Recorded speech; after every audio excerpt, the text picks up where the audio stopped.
సామెతలు 10వ అధ్యాయము 7వ వచనాన్ని మనం చదువుకుంటాము. సామెతల గ్రంథము 10వ అధ్యాయం. సామెతల గ్రంథము 10వ అధ్యాయము 7వ వచనాన్ని అందరూ కలిసి మనం చదువుకుంటాం. సామెతలు 10:7 చదవండి. నీతిమంతుని జ్ఞాపకం చేసుకున్నట ఆశీర్వాదకరమును, భక్తిహీనుల పేరు అసహ్యత పుట్టించు. నీతిమంతుని జ్ఞాపకం చేసుకున్నట ఆశీర్వాదకరమును. మరొక వాక్యము హెబ్రీ పత్రిక 13వ అధ్యాయం. హెబ్రీ పత్రిక 13వ అధ్యాయము 7వ వచనాన్ని కూడా మనం అందరం కలిసి చదువుకుంటాం.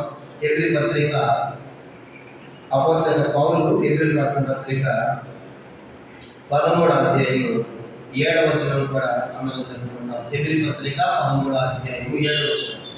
మీకు దేవుని వాక్యమును బోధించి మీ పైన నాయకులుగా ఉన్న వారిని జ్ఞాపకం చేసుకొని వారి ప్రవర్తన ఫలమును శ్రద్ధగా తలంచుకొనుచు వారి విశ్వాసమును అనుసరించుడి. కాబట్టి మీకు వాక్యాన్ని బోధించి మీ పైన నాయకులుగా ఉన్నటువంటి వారిని జ్ఞాపకం చేసుకోవడమే కాకుండా వారి ప్రవర్తన ఫలం అని వారు ఎట్లా ప్రవర్తించారు, వారి విశ్వాసం ఎట్లా జీవించారనే సంగతిని మనం జ్ఞాపకం చేసుకోవాలి. ఎందుకంటే 8వ వచనంలో యేసుక్రీస్తు నిన్న నేడు ఒకటి రీతిగా ఉన్నాడు. అవును, యుగయుగములు ఆయన ఒకటి రీతిగా ఆయన దేవుడు మారేవాడు కాదు. కనుక ఆయన అప్పుడు అలా ఉన్నాడు, ఇప్పుడు అలాగే ఉన్నాడు. కానీ మనం కూడా ఆ నాయకుడిలాగా వాళ్ళ ప్రవర్తన వారి విశ్వాసం అనుసరించినప్పుడు వారికి సహాయపడేది మనకు కూడా సహాయపడతారు. అలాగే ఈ వాక్యం దేవుడు దీవించి మనందరితో కూడా మాట్లాడేది కాదు. మనం గమనించామంటే మరి దైవజనుల భక్తుల గురించిన సంగతులు ఇప్పటికే ప్రపంచానికి ఎన్నో సంగతులు ఆయన బోధించాడు, నేర్పించాడు. ఆయన బోధించిన దానికంటే కూడా ఆయన వ్యక్తి జీవితంలో నేర్పించిన సత్యాలు ఎన్ని ఎక్కువగా మనం చూస్తాం. దైవజనుల భక్తులు సంఘ క్రమానికి ఆయన నేర్పించిన 5 ప్రాముఖ్యమైన సత్యాలు మనం జ్ఞాపకం చేసుకుంటే కనుక ఆయన ఈ లోకంలో మరి ఒకప్పుడు దేవుడిని ఎరగని వ్యక్తి, యేసు దేవుడు కాదని బైబిల్ చింపేసిన వ్యక్తి, వాళ్ళు అదే చేతితో కొన్ని వేల బైబిల్స్ పంచిపెట్టడమే కాకుండా కొన్ని వేల సంఘాలు స్థాపించడానికి ప్రభు ఆయన వాడుకున్నట్లుగా మనం చూస్తాం. అయితే ఆయన ఎట్లా ఈ సంఘ క్రమాన్ని ప్రారంభించాడో చూసినప్పుడు మరి భక్తులు మద్రాసు పట్టణంలో సేవ చేస్తున్నప్పుడు రాత్రంతా ప్రార్థన చేశారంట. రాత్రంతా కొంతమంది సహోదరులు తీసుకొని పోయి మనం వాడుకున్న పల్లవారి కొండలు మద్రాసు పట్టణంలో ఉన్నాయి. ఆ మద్రాసు పట్టణంలో రాత్రంతా ప్రార్థన చేస్తూ ఉంటే రాత్రంతా పాములు తేలి వస్తూ ఉన్నాయి అంటే ఒకళ్ళు ప్రార్థన చేస్తూ ఉంటే మిగతా వాళ్ళందరూ కళ్ళు తెరిచి ఆ పాములు తిని చంపుతూ ఉండి ప్రార్థన కలిపెడతా ఉన్నాయి. తెల్లవారి సమయానికి భక్తులు మాట్లాడుతున్నారు, ప్రార్థన చేస్తున్నారు. దేవా, నువ్వు నేనేం చేయమంటావు, నువ్వు నాకు చూపించు నీ ప్రత్యక్షత, నీ దర్శనం అని భక్తులు ప్రార్థన చేస్తూ ఉంటే అప్పుడు ప్రభు భక్తి ఈ మద్రాసు పట్టణంలో పాములు తేలు లాంటి వాళ్ళు ఉంటారు, వాళ్ళు ఎదుర్కొంటావా అని అన్నట్ట. అప్పుడు భక్తి గారు అన్నారు, ప్రభు నువ్వు నాకుంటే ఎన్నైనా ఎదుర్కొంటాను. అలా ప్రార్థన ముగించారు. కనుక ముగించిన తర్వాత కిందకు వచ్చారు, తెల్లవారుతుంది. కనుక అప్పుడు కుటుంబ ప్రార్థన చేసుకుంటావా అని భక్తులుగా చెప్పగానే అందరు కుటుంబ ప్రార్థన చేసుకోవడం అని ఆ రోజు పాఠం అపోస్తలుల కార్యం 2వ అధ్యాయం చదువుతున్నప్పుడు 42వ వచనం వచ్చినప్పటికీ మీరు అపోస్తలుల బోధ యందును సహవాసమందును రొట్టె విషయంలో ప్రార్థన చేయని ఎడతెగక అనే మాట వచ్చిన చదువుగానే భక్తులు అంటారంట, ఈ పని మనం చేద్దామా అన్నాడు. అనగానే ఆ తమిళ సమయాన్ని పరిగెత్తుకుండా పోయి ఒక రాయి గుండు దొరికించుకొచ్చాడంట. తమిళ వాళ్ళు పైన లుంగి కడతారు, పై పని అంటారు కదా, ఒక ఆయన చేశాడు. పరిగెత్తుకుండా పోయి రాయి తీసుకొచ్చి ఇంకా ఆయన ఉన్నటువంటి టవల్ తీసి దులిపి ఆ రాయి చేశాడు. అది ప్రభు యొక్క బల్ల దేవుడు అన్నమాట. ఏంటి ఆ గుండు రాయి అంటే. ఆ తర్వాత మరి రొట్టె కావాలి కదా ఒక ఆయన పరిగెత్తుకుండా పోయి 2 నానబెట్లు తెచ్చాడు. పొద్దున్న తింటాం కదా నానబెట్లు, ఆ 2 నానబెట్లు పట్టుకొచ్చాడు. ఇంకా ఆయన పరిగెత్తుకుంటూ పోయి 2 గ్లాసులు నిమ్మరసం తెచ్చాడు. 2 గ్లాసులు నిమ్మరసం అవి పెట్టాలి. ఇంకా ఆయన ఆ పైకి వచ్చి దులిపి దాన్ని కప్పేశాడంట. అందరూ దాని చుట్టూ చేరి దేవుని స్తుతించడం, ఆరాధించడం ప్రారంభించాడు. మధ్యలో ఒక ఆయన పడి తీసి ఏం చూడగానే గొప్ప వెలుగు మేఘం దిగిందంట. అమ్మని చెప్పి భయపడి అందరూ కళ్ళు చూసుకున్నారు. ఆ రీతిగా ప్రారంభమైంది ప్రభు యొక్క బల్ల. అలా ప్రారంభమైంది. ఇప్పుడు క్రమక్రమంగా మనం చేసే ప్రోగ్రాం ఇది అక్కడ ప్రారంభమైంది. అక్కడ తల వరకు మంటలు ఎంతో క్రయంతో కనుక రాత్రంతా ప్రార్థన కనిపెట్టి కనుక పాపులు తేళ్ల మధ్య ప్రార్థన చేసి అలాగే దేవుడు భక్తులు ఎలాంటి గొప్ప దర్శనం అనుగ్రహించాడు. కాబట్టి మనకి ఇచ్చిన దర్శనం మీద అపోస్తలుల బోధన ఉన్నాం, సహవాసంలో ఉన్నాం, రొట్టె విరిచి ఉన్నాం, ఎడతని ప్రార్థనలు. ఇది ఒక్కటి వచ్చింది కాదు, ఎంతో క్రయం చెల్లించి ప్రభు నుండి దైవదాసుడు మరి దైవం భక్తులు పొందుతున్నారు. మరి సంఘాన్ని ఎట్లా నడిపించాలి, సంఘటన ఎలాగో చెప్పడానికి ప్రాముఖ్యంగా ఆయన నీతిమంతుడిగా చదువుకున్న నీతిమంతుడిని జ్ఞాపకం చేసుకున్నట ఆశీర్వాదం. కనుక ఆయన నీతిమంతుడు ఎలా జీవించాడో కూడా దేవుడు వాక్యం ఎలా జీవింపజేయాలి అనేది కూడా మనకి 5 సంగతులు మనకు నేర్పించాడు. మొట్టమొదటిది ఆయన ఎట్లా జీవించాడు, హెబ్రీ పత్రిక 10వ అధ్యాయం. చూడండి 5 సంగతులు చూద్దాము. దేవుడి వాక్యం నుంచి మన విశ్వాస జీవితంలో సంఘ జీవితం ఎలా జీవించాలో చెప్పడానికి ఆయన జీవించిన జీవితంలో హెబ్రీ పత్రిక 10వ అధ్యాయం 38 వచనం. హెబ్రీ పత్రిక 10:30 చదువుకుంటాం. హెబ్రీ 10:38. నా ఎదుట నీతిమంతుడైన వాడు విశ్వాస మూలంగా జీవించును, కానీ అతను వెలుగు తీసిన అతని ఆత్మ సంతోషము ఉండదు. చాలు, అందరూ చెప్పని మాట. నీతిమంతుడు విశ్వాస మూలంగా జీవించును. చాలు, మొట్టమొదటిసారి దాని భక్సింగ్ గారు ఎట్లా జీవించాడంటే ఆయన నీతిమంతులుగా విశ్వాసంతో జీవించాడు. చెప్పండి ఎట్లా అంట? విశ్వాసం అంటే ఎందుకని చెప్పాడు 11వ అధ్యాయం 1వ వచనంలో కింద చెప్పాడు కదా, విశ్వాసం నిరీక్షింపబడే స్వరూపును అదృశ్యమైన ఉన్నవంటకు రుజువులైన. కాబట్టి ఆ కాలం ఎలాంటి కాలం అంటే దైవ భక్తులు ఉన్నటువంటి కాలం, ఏమీ లేని కాలం. ఇప్పుడు అన్ని సమృద్ధిగా ఉన్నాయి, సంఘాలు తక్కువ లేదు, సంఘాలు ప్రజలకు తక్కువ లేదు, కానీ అది ఎంతో కఠినమైనటువంటి దినాలు. అలాంటి దినాల్లోనే దైవ భక్తులు గారు మరి కాన్వకేషన్స్ నడిపించాడు. ఏమీ లేకుండా కాన్వకేషన్ నడిపించాడు. కానీ ఏమీ లేకుండా మోకాళ్ళ మీద ఉండి ఆయన ఎన్నో గొప్ప కార్యాలు చేసి వచ్చాడు. ఎలాగంటే ఆయన లోపల ఏముంది? విశ్వాసం. దేవుడు పంపిస్తాడు, దేవుడు చేస్తాడు అని చెప్పేసి అలాంటి గొప్ప విశ్వాసంతో జీవించిన దినాలు మనకు కనపడతాయి. ఒకసారి గడుపు అసలుకులు ఒక ఆయన పిలిచాడు, ఒక ప్రాంతానికి వెళ్ళాడు. ప్రాంతానికి వెళ్ళిన తర్వాత మీటింగ్ అయిపోయింది, నువ్వు వెళ్ళి టికెట్ తీసుకోపో అని ఒక ఆయన పంపించాడు. ఆయన డబ్బులు ఇవ్వలేదు నర్సింగ్ గారు, కానీ టికెట్ తీసుకో అని చెప్పాడు. చెప్పగానే ఈయన వెళ్ళాడు. వెళ్ళి ఇక వెనకాల నర్సింగ్ గారు వస్తారు, మీటింగ్ తీసుకుని వాళ్ళందరూ టికెట్ తీసి పెట్టారు. టికెట్ తీస్తే నీ దగ్గర లేవు, డబ్బులు లేవు. ఆయన చెప్పాడు కాబట్టి అమ్మ పెద్ద అని చెప్పాడు కానీ వెళ్ళిపోదని చెప్పేసి వెళ్ళి టికెట్ కౌంటర్ నిలబడ్డాడు. టికెట్ కౌంటర్ నిలబడ్డప్పుడు కనుక ఆ లైన్ ముందుకు వస్తా ఉంది, నీ జేబులో డబ్బులు లేవు. ఆయన టికెట్ తీయమని పంపించాడు. కనుక ఇందులో మనసులో వేదంతో ఉన్నాడు, ఎట్లా ప్రభు సహాయపడతాడు. కరెక్ట్గా బస్సు గారికి రాకముందు ఈ లైన్ ముందుకెళ్తా ఉంది. కరెక్ట్గా టికెట్ కౌంటర్ దగ్గర రాగానే ఒక ఆయన పరిగెడుతూ వచ్చాడు. వచ్చేసి బస్సు గారి టికెట్ తీసుకుందాం అనగానే అయ్యి నేనే అన్నాడు. అని ఒక పెద్ద కవర్ ఆయన చేతిలో పెట్టి ఇది బస్సు గారి కౌంటర్ చెప్పాడు. ఆ కవర్ ఓపెన్ చేస్తే కరెక్ట్గా ఆ రోజు వాళ్ళు టికెట్స్ ఎంత కావాలో అంత డబ్బు ఆ కవర్లో ఉంటాడు. చూసారు కనుక టికెట్ తీసుకున్నాడు. టికెట్ తీసుకున్న తర్వాత బక్సింగ్ గారు టికెట్ ఇవ్వడానికి బండి దిగి స్టేషన్ వచ్చిన తర్వాత బక్సింగ్ గారు అన్నాడంట, ప్రభు సహాయపడ్డాడు నీకు అన్నాడు. టికెట్లు తీసినాయి. ఆయనకి తెలుసు డబ్బులు కనుక చూసా అంటే చాలా అలాంటి విశ్వాసంతో కఠినమైన దినాలు జీవించిన దినాలు. కనుక ఏం నేర్పించాడు అంటే మొట్టమొదటి మనకి విశ్వాసం. కనుక ఆయన చెప్పడమే కాదు, ఆయన జీవితం ద్వారా మనం నేర్పించిన మొదటి సత్యము ఒక క్రైస్తవుడు నీతిమంతులు చేయబడిన విశ్వాసంతో జీవించాలి అనేది మనం నేర్పించడం మొదటి విషయం. రెండో చూద్దామా, కీర్తన 140 కీర్తన 13వ వచనం. రెండవదిగా ఒక విశ్వాసి ఆయన నేర్పించిన రెండవ సంగతి మనం చూస్తా ఉన్నది వాక్యములు 140వ కీర్తన 13వ వచనం. కీర్తన 140వ కీర్తన 13వ వచనం చదువుకుంటాం. 140 మనము నిశ్చయముగా నీతిమంతులు నీ నామమునకు కృతజ్ఞతాస్తుతులు చెల్లించెదరు, యథార్థవంతులు నీ సన్నిధిని నివసించెదరు. రెండవదిగా ఆయన నీతిమంతులైన తప్పనిసరిగా ఆయన ఆరాధించాలి, కనుక కృతజ్ఞతలు చెల్లించాలి. రెండవదిగా వ్యక్తిగత ఆరాధన ఆయన సమాజానికి నేర్పించారు. రెండవది ఏంటంటే వ్యక్తిగతంగా ప్రభువును ఆరాధించాలి. అందుకే ప్రతి ఆదివారం కూడా మరి పెద్ద పెద్ద సంఘాలైనా పెద్ద పెద్ద సమూహాలైనా సరే కనీసం అరగంట నుంచి ఒక గంట సేపు మనం సమాజాన్ని బట్టి టైం కేటాయిస్తాం. ఇక్కడ మనకే 45 నిమిషాలు ఇస్తాం మనం ఇక్కడ ఆరాధన. ఎందుకంటే ప్రాముఖ్యత అంటే విశ్వాస వ్యక్తిగతంగా సంఘంలో ప్రభువును ఆరాధించాలి. ఆయన ఆరాధించేవాడు అలా చేయాలని చెప్పాడు కాబట్టి అలా నేర్పించాడు. కాబట్టి ఆరాధన క్రమం వ్యక్తిగతంగా ఆరాధించడం, ఏదో గుంపులో ఆరాధించడం కాదు, కానీ వ్యక్తిగతంగా ప్రతి ఒక్కరు కూడా ప్రభువుని ఆరాధించాలి అని నేర్పించే వాడిగా మనకు కనబడతాడు. ఇది రెండో. కనుక అలాగా మన సంఘాలని అందుకే ఆరాధన ఎంతో ప్రాముఖ్యత. ప్రతి ఆదివారం కూడా ఆరాధించడానికి వచ్చేవాళ్ళు ఎంత వేల సమూహాల సంఖ్యలు ఉన్నప్పుడు కూడా కొద్దిమందికి అవకాశం ఇవ్వబడతా ఉంది. అలాగా వ్యక్తిగతంగా ప్రభుని ఆరాధించాలి కానీ ఒక విశ్వాసం ఎదగాలంటే ప్రభు నేర్పించాడు. రెండవ సంగతి ఇది భక్సింగ్ గారు. మూడవ సంగతి ఆయన చెప్పిన మూడవ సంగతి ఏంటంటే చూడండి, సామెతలు 10వ అధ్యాయం, సామెతల గ్రంథము 10వ అధ్యాయము 25వ వచనం చదువుకుంటాం.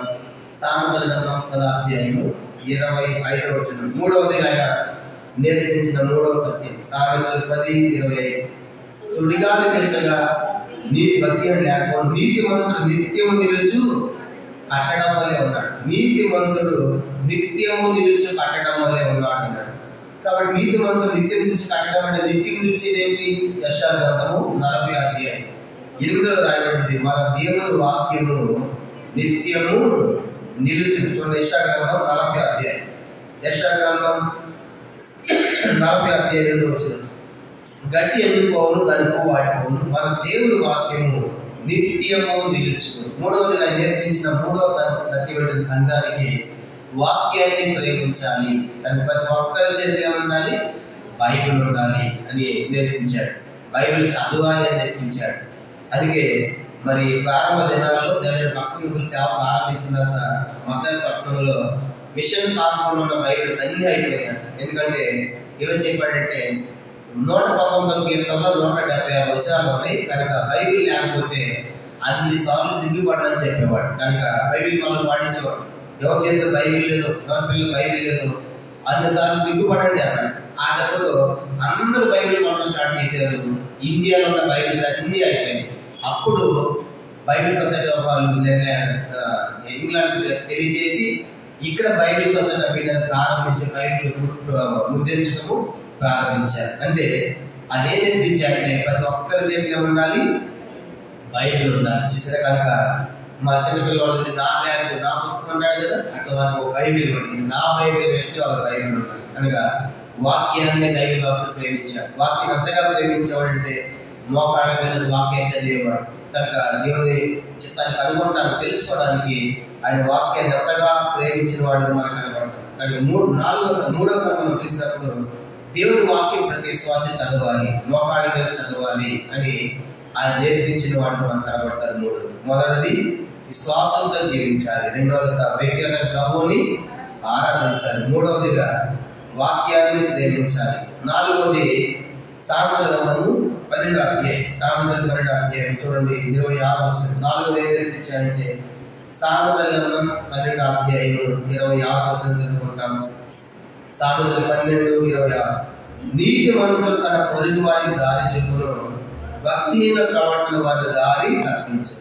నీతిమంతుడు తన పొరుగు వారికి దారి చెప్పును అనగా సువార్త ప్రకటించాలి, మీ పక్క వారికి దారి చూపించాలి. ఏంటి దారి? నేనే మార్గముడు, నేనే సత్యం, నేనే ఏసే దారి, ఏసే మార్గం. కాబట్టి ఇప్పుడు నీతిమంతుడైన వాడు తన పొరుగు వారికి కూడా దారి చూపాలి, మార్గాన్ని చూపాలి. ఎందుకంటే మనుషులు త్రోవ తప్పిపోయారు. యెషయాలు కూడా మనందరం గొర్రెలు త్రోవ తప్పిపోతుంది. త్రోవ తప్పినటువంటి మానవులకు నీతిమంతులు ఏం చేయాలంటే దారి చూపించాలి, త్రోవ చూపించాలంటే సువార్త ప్రకటించాలి అని ఆయన భారం, ఆయన ధ్యేయం. అందుకే వర్షంలో ఉన్న దినాల్లో నెల్లూరు నుంచి 2 టీంలు మరి నార్త్ ఇండియాలో సేవకి వెళ్ళాయంట. ఒక టీము 6 నెలలు సువార్త ప్రకటించుకుంటా వచ్చేలోపు 2వ టీం రెడీ అయ్యేది. ఆ టీం ఎప్పుడో వచ్చేటప్పుడు మళ్ళీ ఇక్కడ నుంచి 2వ టీం వెళ్తుందంట. 2వ టీంలో పోయి నార్త్ ఇండియన్ సువార్త. అలా మరి ఉత్తర భారతదేశంలో అనేకమైన సంఘాలు స్థాపించబడటానికి కారణమైంది అది చేసినటువంటి సువార్త సేవా పరిచర్య. కాబట్టి ఆ దినాల్లో ఎందుకు వాళ్ళు కష్టపడాలంటే సువార్త కోసం మరి నార్త్ ఇండియా పోతే సంఘాన్ని ఆ దినాల్లో ఇక్కడ ట్రైన్ బ్రహ్మపుత్ర దాకా ట్రైన్ ఉంది. అక్కడి నుంచి పడవ మీద దాటాలి, అక్కడి నుంచి మళ్ళీ రైల్వే ట్రాక్ ఉంది, బ్రిడ్జి మీద. అప్పుడు ఎక్కడి నుంచి సికింద్రాబాద్ నుంచి ఒక గోగి బుక్ చేసుకుని ఇక్కడ తట్టలు దంపలు భోజనాలు అన్నీ పెట్టుకుని అక్కడ నది దాకా వెళ్ళి నది దగ్గర దిగి అవన్నీ మరి పడవలు వేసుకుని అది నది దాటి అటు మళ్ళా ట్రైన్ ఎక్కి అటువైపు వెళ్ళిన తర్వాత ట్రైన్ ఎక్కి అట్లాగా క్యాలిఫోర్నియా పోయారు. ఇప్పుడు క్యాలిఫోర్నియా కాన్వకేషన్ అన్ని కూడా ప్రారంభించడానికి అలా ప్రారంభమైన సంఘాలు కనుక అలాగే ఇవన్నీ తీసుకొని పోయి ఆ ప్రాంతం అంతా సువార్త ప్రకటిస్తే ఈరోజు క్యాలిఫోర్నియాలో సంఘం, డార్జిలింగ్లో సంఘం, నేపాల్లో సంఘం, అలాగా ప్రతి రాష్ట్రం, సిక్కింలో సంఘం, మన సంఘాలన్నింటిలో విస్తరించే కారణం ఏంటంటే సువార్త పరిచర్య. కాబట్టి పొరుగు వారి వరకు దారి చూపించాలి. ఆయన ఒక ప్రాంతానికి కేంద్రీకృతం కాలేదు. ఈరోజు దేశ విదేశాల్లో ఏ దేశానికి పోయినప్పటికీ కూడా అక్కడ హెబ్రోన్ సంఘం ఉందంటే ఆశ్చర్యం కాదు. అంతగా విస్తరించింది తన పరిచర్య. ఆయన నాలుగు తెప్పించాడు సువార్త ప్రకటించాలి. అందుకే సువార్త ప్రకటించే గుంపుల్లో ఉండే మొదటి గుంపు ఏదంటే హెబ్రోన్ సహవాసం. కారణం ఏంటంటే దైవజనుడు అలాగూ తెప్పించాడు. ప్రతి ఆదివారం హెబ్రోన్లో కూడా మనం సువార్త ప్రకటించేది మనం చూస్తూ ఉంటాం. ఇది 4వ సత్యం. కాబట్టి పొరుగు వారికి దారి చూపించాలి, సువార్త ప్రకటించాలి నేర్పించాడు 4. 5వ ఆత్మ చూద్దాము. యాకోబు పత్రిక 5వ అధ్యాయం. యాకోబు పత్రిక 5వ అధ్యాయం 16వ వచనం చూడండి. 5వ సంగతి ఆయన నేర్పించిన 5వ సంగతి. యాకోబు పత్రిక 5వ అధ్యాయము 16వ వచనం. యాకోబు 5:16. నీతిమంతుని విజ్ఞాపన మనఃపూర్వకమైనదై బహు బలము గలదై ఉండును కనుక నీతిమంతుని విజ్ఞాపన ప్రార్థన. కాబట్టి 5వ ఆఖరిదంటే ప్రార్థన నీతిమంతుని విజ్ఞాపన బలమైనదిగా ఉంటుంది. అనగా 5వదైన ప్రార్థన జీవితాన్ని నేర్పించాడు. అందుకే మనం ఆ పాట పాడుకున్నాం ఇప్పుడు దాకా. ప్రార్థన, వ్యక్తిగత ప్రార్థన, కుటుంబ ప్రార్థన, సంఘ ప్రార్థన, ఉపవాస ప్రార్థన, కొలిసి ప్రార్థన, సంపూర్ణ ప్రార్థన, ఇలాగా ఎన్ని ప్రార్థనలు మనకు ఉన్నాయి, ఎన్ని కోరికలు ఉన్నాయి. ఇవన్నీ కూడా ఒక విశ్వాస ఆత్మీయంగా ఎదగాలి, దేవుడితో సంబంధంగా రావాలి, సమీపంగా రావాలని చెప్పేసి ఆయన 5వదిగా ఆయన మోకాళ్ళ ప్రార్థన జీవితాన్ని సంఘాన్ని కూడా నేర్పించినట్టే మనం చూస్తాం. కానీ ఇవన్నీ కూడా మరి దేవుని యొక్క వాక్య ఆధారంగా, ఏదైనా ఆయనకు వచ్చినట్టు కాదు, కానీ దేవుని యొక్క వాక్య ఆధారంగా విశ్వాసంతో జీవించాలి, వ్యక్తిగతంగా ప్రభువుని ఆరాధించాలి, దేవుని యొక్క వాక్యాన్ని ప్రేమించాలి, తర్వాత సువార్త ప్రకటించాలి, వ్యక్తిగతంగా ప్రార్థించాలి అని ఆయన జీవించిన విధానం మనకి దేవుని యొక్క వాక్య ఆధారంగా మనకు కనబడతా ఉంది. తర్వాత ఆయన వ్యక్తిగత జీవితం ఎలా జీవించాడని చెప్పడానికి కూడా ఒక 5 సంగతులు మీకు జ్ఞాపకం చేస్తాను. ఆయన వ్యక్తిగతంగా కూడా ఎట్లా జీవించాడంటే, జీవించిన సేవా దినాల్లో నరసింహ్ గారు దేవుని స్వరాన్ని డైరెక్ట్ గా విన్నాడు. చూడండి, దేవుని స్వరాన్ని సంఖ్యాకాండము 7వ అధ్యాయం. చూడండి, సంఖ్యాకాండం 7వ అధ్యాయం చివరి వచ్చిన 90 వచ్చిన సంఖ్యాకాండం 7వ అధ్యాయము నంబర్స్. సంఖ్యాకాండము 7వ అధ్యాయము 90వ వచనం చదువుకుంటాం. చివరి వచ్చిన 90 చివరి మాట చూడండి. సంఖ్యాకాండం 7వ అధ్యాయం 90 వచ్చిన చివరి మాట. తనతో మాట్లాడి యెహోవా స్వరం అతడు వినెను, అతడు ఆయనతో మాట్లాడి తనతో మాట్లాడి యెహోవా స్వరం అతడు వినెను. మోషే దేవుని స్వరాన్ని విన్నాడు, దేవుని స్వరాన్ని విన్నాడు. దాని అక్షరాలు కూడా ఆయన దేవుని స్వరాన్ని విన్నాడు. ఒకసారి అమెరికాలో ఉన్నప్పుడు దాని అక్షరం గారికి ఒక ఫోన్ వచ్చిందంట.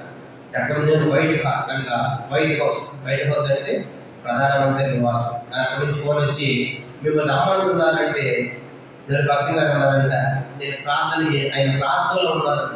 ప్రార్థన కాదు, క్రీస్తు తెలిసైనా ఒక దేశ ప్రధాని అంటే అప్పుడు అతను ఆయన దేశానికి ప్రధాని కావచ్చు. నేను ప్రార్థన చేసింది ప్రపంచానికి సృష్టికర్త దేవుని, అంటే ఆయన దేవుని స్వరము వింటే తప్ప ఏమి చేసేవాడు కాదు. ఇది వ్యక్తిగత జీవితం అనగా పూర్తిగా దేవుని స్వరాన్ని విన్నాడు. ఒకసారి అడిగారంట దాని పక్షం గారిని, ఎట్లా మీరు దేవుని స్వరాన్ని వింటారన్నప్పుడు ఆయన చెప్పాడు, దేవుని స్వరము లేకుండా ఆయన ఏ పని కూడా చేయలేదు. తన ప్రార్థనలు కనిపెట్టి దేవుడు మాట్లాడి తప్ప చేసిన వాడు లేడు. మొదటి సంగతి. రెండో సంగతి చూసినప్పుడు ఆయన వ్యక్తిగతంగా దేవుని చిత్తాన్ని చేసిన వాడు. రెండవదిగా దేవుడు ఏది చేయాలి, దేవుని స్వరం తర్వాత దేవుడు చెప్పింది చేసేవాడు. కీర్తన 40 కీర్తన 2వ వచనం చూడండి. 40వ కీర్తన 2వ సంగమం చూసినప్పుడు భక్తం గారు మరి దేవుని యొక్క చిత్తాన్ని జరిగించిన వాడు. కీర్తన 40వ కీర్తన 8వ వచనం. నా దేవ నీ చిత్తం నెరవేర్చడం నాకు సంతోషము. కనుక రెండో సంగతి ఆయన వ్యక్తిగత జీవితంలో దేవుని చిత్తాన్ని చేసిన వాడు. అది ఒక చిన్న బుక్ ప్రింట్ చేశారు కదా, దేవుని చిత్తం కనుగొండి ఎట్లు అని ఒక చిన్న పుస్తకం కూడా ప్రింట్ చేశారు ఆయన రాసిన పర్సంగా. కనుక భక్ష్యంలో ఆయన చనిపోయిన తర్వాత ఆయన జీవితాన్ని బట్టి మిగతా వాళ్ళ పుస్తకాన్ని రాశారు. ఆయన చెప్పిన సంగతులు పుస్తకం ప్రింట్ చేశారు కానీ ఆయన పుస్తకాలు రాయలేదు. అదే రెండో సంగతి, దేవుని చిత్తాన్ని ఆయన జరిగించిన వాడు.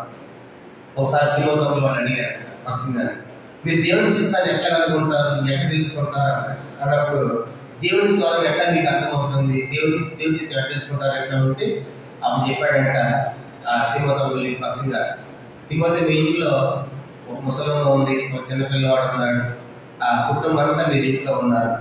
ఎవరు బయట వాళ్ళు తగ్గారు ఎవరు అనుకుంటారు, మా ఇంట్లో ముసలింగా తగ్గింది అనుకుంటారు. ఎవరు చిన్న పిల్లవాడు ఆడుతున్నారు, ఆడగానే ఇంట్లో ఆ పిల్లవాడు ఆడుతున్నాడు అంటే మీ ఇంటి వాతావరణం మీకు ఏమైపోయింది, అలవాటు అయిపోయింది. కరెంట్ పోతే కూడా ఎవరింట్లో కరెంట్ పోతే ఎక్కడ ఉంటాయి కూడా కరెంట్ వెళ్ళి కూడా పట్టుకొస్తారు. ఎందుకు, ఆ ఇంటి వాతావరణం వాళ్ళకి అలవాటు అయిపోయింది. భక్ష్యంగా చెప్పారంటే అలాగూ మన ఇంటి వాతావరణం తగ్గాడు కదా, మా అమ్మ తగ్గింది, ఆడాడు ఆ పిల్లవాడు ఆడాడని ఎట్లా మీరు ఇంట్లో ఉండి మీరు గమనించుకుంటారు తెలిసిపోతా ఉంటుందో, దేవుని చిత్తం చేయడం నాకు అక్కడ అలవాటు అయిపోయింది అన్నాడు. అంటే ఎంత సమీపంగా దేవునికి దాన్ని భక్ష్యంగా జీవించడం మనకు ఆయన జీవితం మనకు తెలియజేస్తుంది. రెండవదిగా దేవుని చిత్తాన్ని జరిగించిన వాడు, ఇది రెండవ సంగతి. మూడో సంగతి చూద్దాము, సంఖ్యాకాండం 12వ అధ్యాయం. సంఖ్యాకాండం 12వ అధ్యాయము 6-7 వచనాలను చూసినప్పుడు మోషే గురించి రాయబడింది, నా ఇల్లంతటిలో నమ్మకమైన వాడు సాత్వికుడు. సంఖ్యాకాండం 12వ అధ్యాయము 6వ వచనం చూడండి, 7వ వచనం. సంఖ్యాకాండం 12:7, అతను నా ఇల్లంతటిలో నమ్మకమైన వాడు. భక్ష్యంకులు ఎట్లా జీవించినాడు దేవుని యొక్క ఇంట్లో, అయినా నమ్మకం ప్రతి దాంట్లో కూడా నమ్మకంగా ఉన్నట్టు మనం చూస్తాం. కనుక ఆయన సేవలో కానీ ఆయన జీవితంలో కానీ ఎవరు ఏమీ కనుగొనలేకపోయారు. ఎంత నమ్మకం అంటే పేరు ప్రపంచం అంతా ఆయన పేరు తలపోసుకోవడానికి కారణం ఏంటంటే ఆయన యొక్క నమ్మకత్వమే, ఆయన నమ్మకత్వమైన జీవితం. ఆయనకు వచ్చిన డబ్బులో కానీ ఎక్కడ కూడా ఆయన అపనమ్మకాన్ని కనపడతాడు. ప్రతి దానిలో కూడా ఆయన నమ్మకమైన వాడిగా మనకు కనబడతాడు. ఇది మూడో సంగతి ఆయన జీవితంలో. నాలుగో సంగతి మనం చూసినప్పుడు చూడండి, మొదటి దశలోనిక 2వ అధ్యాయం 4వ ఆయన దేవుణ్ణి సంతోష పెట్టేవాడు. మొదటి దశలోనిక 2వ అధ్యాయం 4వ వచనం. మొదటి దశలోనికలు 2వ అధ్యాయము 4వ వచనం. సువార్తను వారు అప్పగించినట్టు యోగ్యమని దేవుని వల్ల ఎంచబడిన వారమై మనుషులను సంతోషపెట్టే వారు కాక మన హృదయములను పరీక్షించి దేవుణ్ణి సంతోషపెట్టే వారమై బోధించుచున్నాం. పోవాలంటే మనుషులు సంతోషపెట్టము, మేము దేవుణ్ణి సంతోషపెడతాం. దాని భక్తులు కూడా ఆయన దేవుణ్ణి సంతోషపెట్టిన వాడిగా ఆయన జీవితం మనకు కనబడుతుంది. అందుకే దైవ మార్గాలు కూడా ఒక డేట్లో రాస్తాడు, ప్రతిరోజు పడకి అడ్డమై ముందు భక్తి గారి ప్రార్థన, దేవా ఈరోజు నా జీవితం అంతటా నీ సంతోషం అయిందా అని అడిగేవాడంట. లేదు భక్సింగ్ అంటే ఏం చేయాల్సి అని చెప్పేసి అడిగి అప్పుడు ఆయన ఏం చేయమంటే ఏళ్ళు పలానా నుంచి ఆ రాత్రి పోయి అలా చేసేవాడు. అంటే ఆయన సంగతి మనకి ఏం అర్థమవుతుందంటే ఆయన దేవుణ్ణి సంతోష పెట్టిన వాడిని మనకు కనపడుతుంది. ఆయన యొక్క జీవితం దేవుని స్వరాన్ని విన్నాడు, దేవుని యొక్క చిత్తాన్ని కలిగించిన వాడు. మూడవదిగా నమ్మకత్వం కలిగిన వాడు, నమ్మకం జీవించిన వాడు. నాలుగో సంగతి చూసినప్పుడు ఆయన దేవుణ్ణి సంతోష పెట్టిన వాడు. ఇంకా మనం చూసినప్పుడు ఐదవది 2వ కొరింథీ పత్రిక చూడండి. ఆయన జీవితం నుంచి మనం చూసినప్పుడు 2వ కొరింథీ పత్రిక 12వ అధ్యాయం 15వ వచనం. 2వ కొరింథీ పత్రిక 12వ అధ్యాయం 15వ వచనం. 2వ కొరింథీ 12:15. కాబట్టి నాకు కలిగినది యావత్తు మీ ఆత్మల కొరకు బహు సంతోషంగా వేయపరిచేదను, నన్ను నేను వేయపరచబోతున్నాను. పౌలు అంటాడు, నాకు కలిగినంత కూడా, అది ఆస్తి కావచ్చు, డబ్బే కావచ్చు, ఏం చేస్తానంటే నాకు కలిగినంత మీ ఆత్మల కొరకు బహు సంతోషంగా వేయపరిచారు. వచ్చినంత దేవుని యొక్క ఆత్మల కోసం ఆయన వేయపరిచారు. నాకు అంత మాత్రం చివరికి అంటాడు కదా, నన్ను నేను వేయపరచుకుంటే నాకు నేను అరిగిపోయిన పర్వాలేదు, నాకు నేను కరిగిపోయిన పర్వాలేదు అంటే నాకు ఉన్నది ఇస్తాను, నన్ను కూడా నేను వేయపరచుకుంటాను. అలాగూ దాని భక్తి గారి జీవితం మనకు జ్ఞాపకం చేయబడుతుంది. ఐదవది ఏంటంటే ఆయన కంటే ఏమి కూడా ఆయన దాచుకోలేదు. ఈ విధంగా మాట్లాడుకుంటున్నారు కానీ డబ్బు వాది సంఘం వాది అని ఆయన తనకంటే ఏమి తీసుకోవాలి. కనుక ఆయన ఉన్నంతా కూడా ఆత్మల కొరకు బహు వేయి చేసిన వాడుగా మనకు కనబడుతున్నాడు. చివరికి తను తానే వేయపరుచుకున్నట్లుగా మనం చూస్తాం భక్తుల గారి యొక్క వ్యక్తిగత జీవితం. ఆఖరి ఉన్నాడు చెప్పాలంటే ఆఖరిది ఆయన పేరు ఎక్కడ రాయబడి చెప్పండి. ఆయన పేరు ఏ మందరి మీద కూడా ఎక్కడ కూడా ఆయన పేరు రాయబడి ఇప్పుడు రాస్తున్నారు భక్తుల గారి ఆవాసన, కానీ ఆయన పేరు ఎక్కడ కూడా రాయబడడానికి ఆయన ఇష్టపడలేదు. ఆయన అడిగారు కదా, నీవు ఒక బుక్ ప్రింట్ చేస్తాము 20వ శతాబ్దం అపోస్తులుడు అని చెప్పేసి ఒక బుక్ ప్రింట్ చేస్తామంటే దాని భక్తుల గారు ఒప్పుకోలేదంట. ఆయన చనిపోయిన తర్వాత బుక్ రాశారు, కానీ ప్రింట్ చేసి ఆయన ఉన్న ఒప్పుకోలేదు. అంటే ఆయన పేరు ఎక్కడ రాయబడడానికి ఏ మాత్రం కూడా ఇష్టపడలేదు. ఈ దినాల్లో చూసారు మనుషులు వాళ్ళ పేర్లు రాయాలి, వాళ్ళ పేర్లు ఉండాలి, కానీ వాటి కోసం మాట్లాడుకుంటున్నారు. కనుక ఆయన ఎక్కడ కూడా తన పేరు ఉండడానికి ఇష్టపడేవాడు కాదు. అందుకే 115వ కీర్తన మొదటి వచ్చినప్పుడు మాకాది యెహోవా మాకాది నీ నామమునికి మహిమ కలుగునని రాయబడింది 115వ కీర్తన. అలాగే ఆయన ఎక్కడ కూడా తన పేరు చెప్పుకోలేదు, కానీ దేవుడికి మహిమ తీసుకొచ్చిన వాడిని మనం చూస్తాం. 115వ కీర్తన మొదటి వచ్చిన మాకాది యెహోవా మాకాదు నీ కృపా సత్యములను బట్టి నీ నామములకి మహిమ కలుగునుగా. అలాగే దేవుని మహిమ తీసుకొచ్చిన వాడు దేశ విదేశాల్లో కూడా. కానీ ఎక్కడ కూడా ఆయన ఏది ఆశించలేదు, ఎవరైనా ఇస్తానని ఆశించలేదు. ఒకసారి అమెరికా పోయాడు. అమెరికా పోయినప్పుడు వాడు అక్కడ ఉన్నవాళ్ళు అడిగారంట, ఒక ఖాళీ చెక్కించి మీకు ఎంత కావాలో రాసుకోండి ఆ చెక్ మీద అని చెప్పేసి అన్నప్పుడు భక్తి గారు ఏమన్నా తెలుసా, కనుక ఇవాళ బెగ్గర్స్ ఆఫ్ అమెరికా, మీరు అడుక్కునే వాళ్ళు అంట అమెరికా వాడికి అడుక్కునే వాళ్ళు అంటావా అంటే మమ్మల్ని అడుక్కునే వాళ్ళు చేయదు. మీకు ఏ దేవుడు సహాయం చేస్తున్నాడు ఆ దేవుడే మాకు కూడా ఉన్నాడు, మీరు మాకు ఇవ్వాల్సిన పని లేదు. చూసారా, కనుక ఎంత గొప్ప దేవుడితో అనుబంధం లేకపోతే ఎవరు ఇచ్చిన ఆశపడలేదు. కాబట్టి మనకేం నేర్పిస్తుందంటే ఆయన ప్రభు యొక్క మనువుల పిల్లబడ్డాడు. ఆయన చనిపోయిన దినం కూడా ఆ ఇంద్ర ధనుసు రావడం, భూకంపం ఒకసారి కదలడం, ఇవన్నీ కూడా చనిపోయినప్పుడు జరిగిన సంగతులు మనకి రికార్డ్ అయ్యి ఇప్పుడు తెలుస్తూ ఉన్నాయి. అలాగే ఎన్నో ఈ ధైర్యాన్ని పట్ల ఉన్నాడని ప్రపంచం అంతటి కూడా తెలియపరిచే విధంగా దేవుడు తన దాసుని గొప్ప చేశాడు. కాబట్టి అలాంటి గొప్ప ధైర్యాన్ని వీళ్ళొకరు పుట్టింపు చేసి గొప్ప దర్శనంలో ఇన్ని వేల సంఘాలు స్థాపించి ఈరోజు ఆయన తన మహిమలో చేర్చుకున్నందుకు ప్రభుని ఎంతగానో స్థుతించాలి. అంత మాత్రం అలాంటి ధైర్యం అనేక మంది దేవుడు లేపాలి, అలాంటి గొప్ప అనేకులు లేపాలని మన ప్రార్థన. మన జీవితంలో మనం కూడా చూసినప్పుడు ఆయనలాగా మనం కూడా విశ్వాసంతో జీవించాలి, ఆయనలాగా వ్యక్తిగతంగా ప్రభుని ఆరాధించాలి, ఆయనలాగా వాక్యాన్ని ప్రేమించాలి, ఆయనలాగా స్వార్థ ప్రకటించాలి, ఆయనలాగా ప్రార్థన జీవితం కలిగి ఉండాలని మనం నేర్పిస్తున్నాడు. అది మాత్రమే కాకుండా మనం కూడా దేవుని స్వరాన్ని వినేవారిగా, దేవుని చిత్తాన్ని జరిగించేవారిగా, నమ్మకంగా జీవించేవారిగా, దేవుని సంతోషపెట్టేవారిగా, చివరికి మనం కూడా దేవుని యొక్క ఆత్మల వరకు మనం వేయపరుచుకునే వారిగా మనం వేయపరుచుకుని మన పేరు ఎక్కడా లేకుండా దేవునికి మనము పేరు తీసుకొచ్చే వారు ఉండాలని ప్రభు యొక్క వాక్యాల ద్వారా ఈ ఆ యొక్క సాక్షి ద్వారా మనకు తెలియజేస్తుండగా అలా జీవించడానికి మనం మన తీర్మానం చేసుకుంటాము. అలాగే మనందరికీ సహాయం చేయగా ప్రభు యొక్క మాటలు దీవించుగా. ఆమేన్.